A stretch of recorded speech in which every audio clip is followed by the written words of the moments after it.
going on? The Second World War, 1939 to 1945. Looks like any war. It was different. Death and destruction as always, but in a range of places all over the world. And due to warfare technology, the fighting was different too.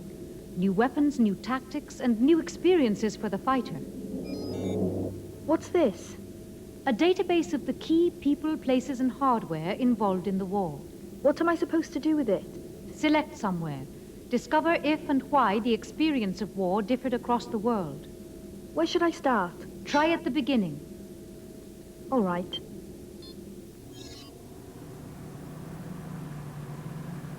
"6 a.m. September the 1st, the Germans crossed the Polish frontier. They hit Poland with their new strategy, Blitzkrieg, lightning war.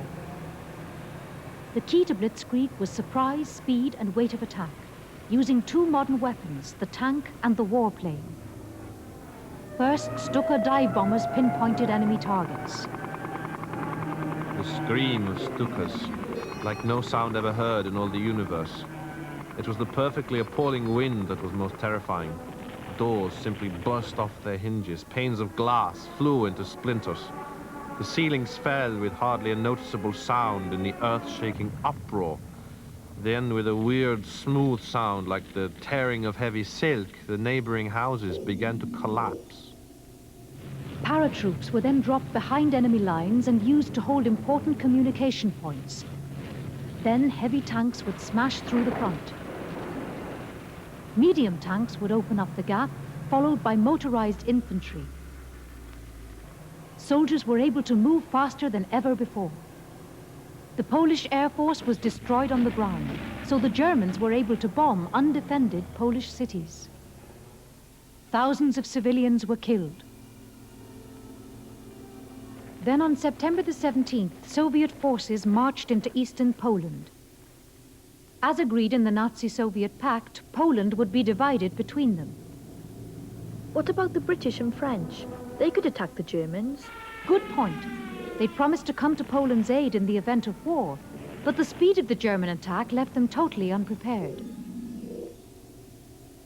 On October the 1st, just 1 month after the outbreak of war, German troops entered the Polish capital, Warsaw. June 1940. We've reached a crisis in our history. 9 months since the fall of Poland, Britain stands alone against the German military machine. One by one, our allies fell. Norway, Denmark, then, in May, Holland's resistance was crushed in less than a week. We hoped to hold them back in Belgium, but it was not to be. The Germans struck at the hinge of the French line and created a bulge. The bulge became a gap. Belgium fell. We snatched back 340,000 from the beaches of Dunkirk, but their equipment lies abandoned. And now France has fallen too. Poor blind France, a pawn of the ruthless conqueror. We'll leave you with our new Prime Minister, Winston Churchill, who I'm sure speaks the words in every British heart. We shall defend our island, whatever the cost may be. We shall fight on beaches, landing grounds, in fields, in streets, and on the hills. We shall never surrender. Did they think they could win? It's true that many people who knew the real situation were worried about Britain's chances of surviving a German attack. But in all public information, like the newsreel words used in the bulletin, the aim was to keep up people's hopes. So did the Germans invade Britain? They tried throughout the summer of 1940, in what became known as the Battle of Britain. A battle between the Royal Air Force and the German Luftwaffe for control of the air. If the German invasion of Britain was to succeed, then they needed to establish air superiority over the Channel and the south of England. What was it like to fight like that? The museum has a selection of interviews with British and German pilots. Which would you prefer? British.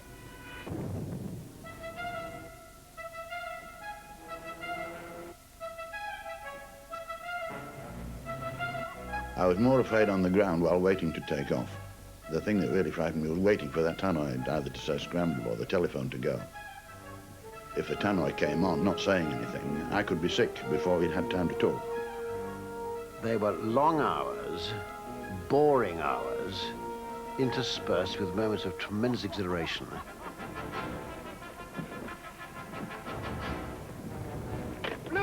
loudly.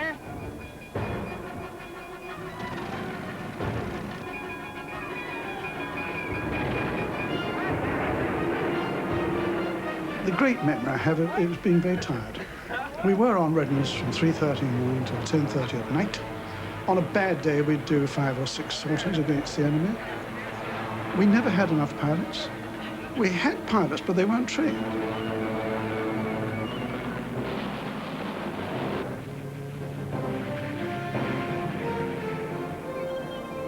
You'd be up there in your tight little office, listening like a hawk and watching like a hawk. And then as you turn, when you take your decision, then you're committed, everybody is.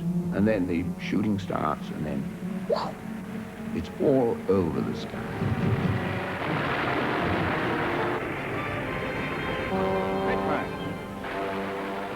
If you did keep your finger on the button, your ammunition would expend itself in 14 seconds. You've got about 6 2-second bursts.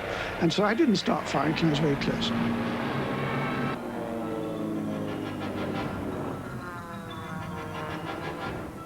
Air fighting is impersonal because you're not thinking of people. You really aren't thinking when you see something in your sights that really isn't 1 man or 5 men if it's a bomber or whatever it is. It's a target.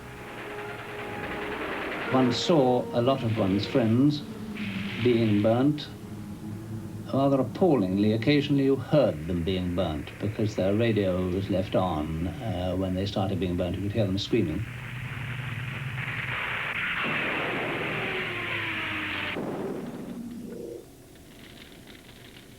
People often say, well, what did you think? All I thought was hate. I thought, who are these bastards who are flying in our sky, bombing our country with black crosses and swastikas all over their cursed aeroplanes? Any claims, Johnny? 109 destroyed, buddy, yes.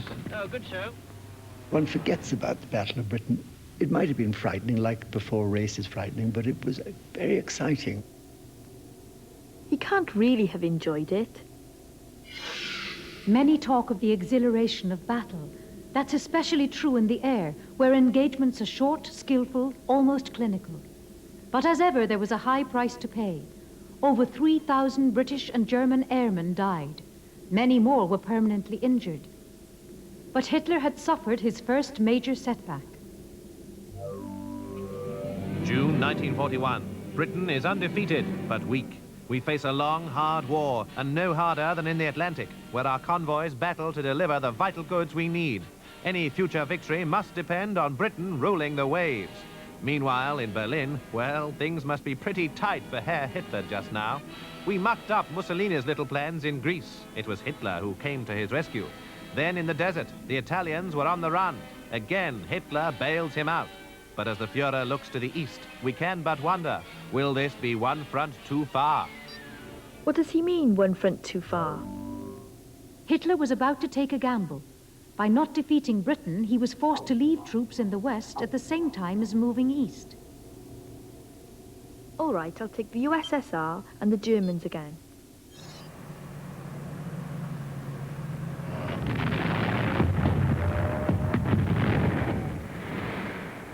Is this just another Blitzkrieg? It started out that way. Operation Barbarossa. 22nd of June, 1941, Hitler launched his attack on the Soviet Union. The Germans rolled over the Soviet defenses, and in the first 10 days, they knocked out over 1,000 Soviet tanks, much of the Air Force, and took 150,000 prisoners. Hitler was confident of a short war. Why did Hitler have it so easy? In spite of warnings from Western sources, Stalin was taken by surprise. He had removed some of our best officers, and the Soviet forces lacked leadership and equipment. Occasionally, trenches had to be dug with helmets since there were no spades. The Russian people responded quickly. Millions volunteered to fight. Over 1,000 factories were moved to the east to keep the war effort going. The Germans miscalculated the numbers the Russians had to call upon, and the terrible roads. How do you mean? Nearly all our transport consisted of wheeled vehicles which could not move if the sand turned to mud. Rain reduced the panzer forces to stagnation. It was an extraordinary sight, with groups of them strung out over a 100-mile stretch, all stuck, until the sun came out and the ground dried. The bad roads, vast distances, and stubborn Russian resistance all combined to slow the Germans down. This meant they had to face the snows of the Russian winter, for which they were not prepared. Most of the German generals wanted to stop and dig in. Hitler rejected a retreat. What did this mean for the German soldiers? Those Arctic blasts cut through our attacking troops. In a couple of days, there were 100,000 casualties from frostbite alone. A couple of days later, our winter clothing arrived. There were just 16 greatcoats to be shared among a battalion of 800 men. We came across some Russian corpses, their invaluable boots still frozen to their legs. Saw the legs off, we were ordered. We hacked off the dead men's legs below the knee and put the legs with their boots still attached in the ovens. Within 10 or 15 minutes, the legs were sufficiently thawed for us to strip off the vital boots.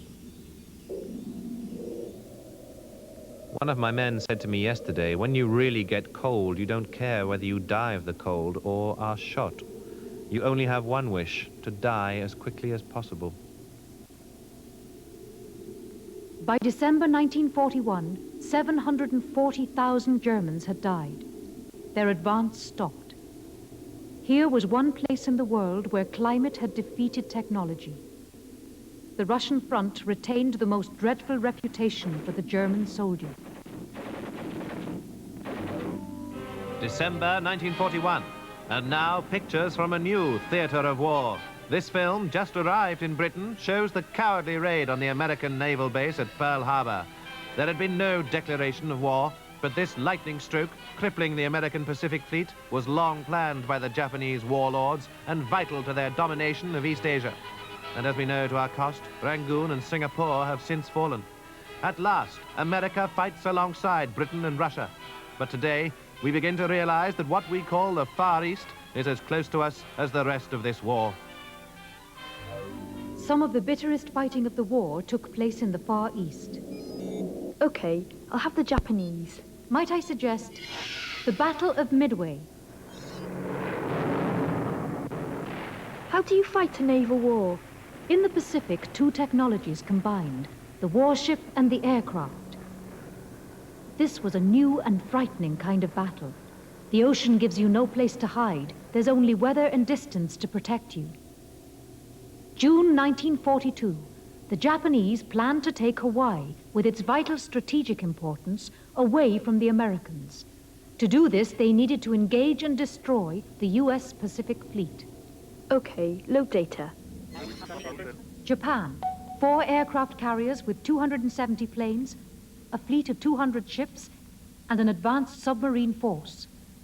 America, 3 aircraft carriers with 233 planes, 76 ships, plus long-range air reconnaissance. So the Japanese are stronger? Ever since Pearl Harbor. So what's the Japanese plan? To stage a diversionary attack on the Aleutian Islands to the north. Trap the Americans in between? That was the idea. But first, secure Midway Island. All right. So where's the American fleet? Hawaii, or so the Japanese think. They have to keep them there. How? Submarines so they won't be seen? They tried that, but the subs arrived too late. The Americans, tipped off by their long-range reconnaissance planes, were already north of Midway, poised to attack the Japanese flank. Did the Japanese know that? No. So they think it's safe to attack Midway? Correct. But with their planes engaged on Midway, their carriers had no air cover. The Americans attacked. The Japanese carrier fleet was destroyed, and their attack on Midway had to be suspended. It was one of the fastest changes of fortune in naval history. October 1942. Rough weather off the Solomon Islands. But weather won't stop the American Marines. They've a job to do. The Japanese, who've been having things far too much their own way in the islands of the South Pacific, were certainly caught this time. Just one step in the slow business of clearing them out. Right out. Here's a familiar scene. The Saharan sands. Yes, it's official. The Allies are finally going for the push. Not in Western Europe, not yet. That's the big one still to come. But here in Africa, we've plenty of old scores to settle and a few plum panzer divisions to muzzle for good. Those bulletins are all so bloodthirsty. Yes, but they were the words used at the time. All right, I'll take North Africa. In February 1941, Hitler sent one of his great tank commanders, General Rommel, to drive the British 8th Army out of North Africa. Fighting a war in a desert? What was it like? The environment put great demands on the technology and the soldiers. The sun was a burning metallic monster in a cloudless sky under which you perspired until the moisture dripped from your nose, chin and elbows, and the sand that blew about all the time and penetrated your throat and eyes, caked itself upon the sweaty wetness of your face and clothes. Soon after sunrise, the flies arrive in hordes from nowhere, then plague us all through the day, swarming and buzzing round, trying desperately to land on our faces, in our eyes, ears and nostrils. And once they settled, they bite hard. By August 1942, Rommel had pushed the British back to a defensive line at El Alamein in Egypt. At this stage, General Montgomery took over the 8th Army. A massive build-up in men and equipment followed. The battle which is about to begin will be one of the most important battles in history. It'll be the turning point of the war. October the 23rd. Right on time, the big guns fire. The whole front leaps into life. 800 guns all along the front, each with hundreds of shells. They go on, firing. All gun crews were lying dead around their guns. Even in the slit trenches and dugouts, many were killed. We found one signal officer dead with a telephone still at his ear, and a man dead with a cigarette in one hand and a box of matches in the other. On November the 3rd, Rommel's retreat began. July 1943. The tide has turned against Hitler and the fascist Axis. These pictures show scenes from Stalingrad in the last few terrible weeks of its ordeal. Now the Germans are on the run. In Russia, the Red Army advances unstoppable. In North Africa, Rommel's belted with sand between his toes. And now at last we hear of our successful invasion of Sicily, the first crucial step in the Allied re-entry into occupied Europe. There's no reason to get complacent. We've a long way to go yet, but the sweet smell of success hangs unmistakably in the air. So how and why did the experience of war differ across the world?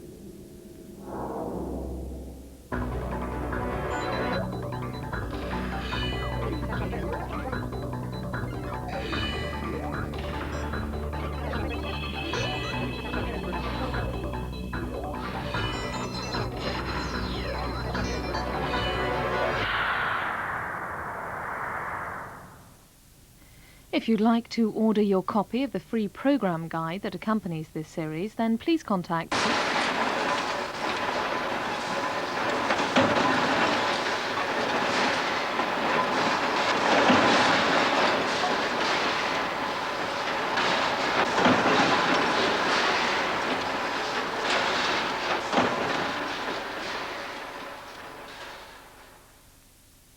More from that case book next week. There are notes to go with the series. If you'd like an order form, please contact BBC Education Information on 081 746 1111. Do look out for the new BBC Education primary and secondary annual programme packages arriving in your school over the next few weeks. If you'd like to order one for yourself, then please contact BBC Education Information on that number 081 746 1111 and a copy will be sent to you. Teaching Today in 20 minutes offers ideas. First on BBC Two, the history file on the effect of the Second World War on the British people.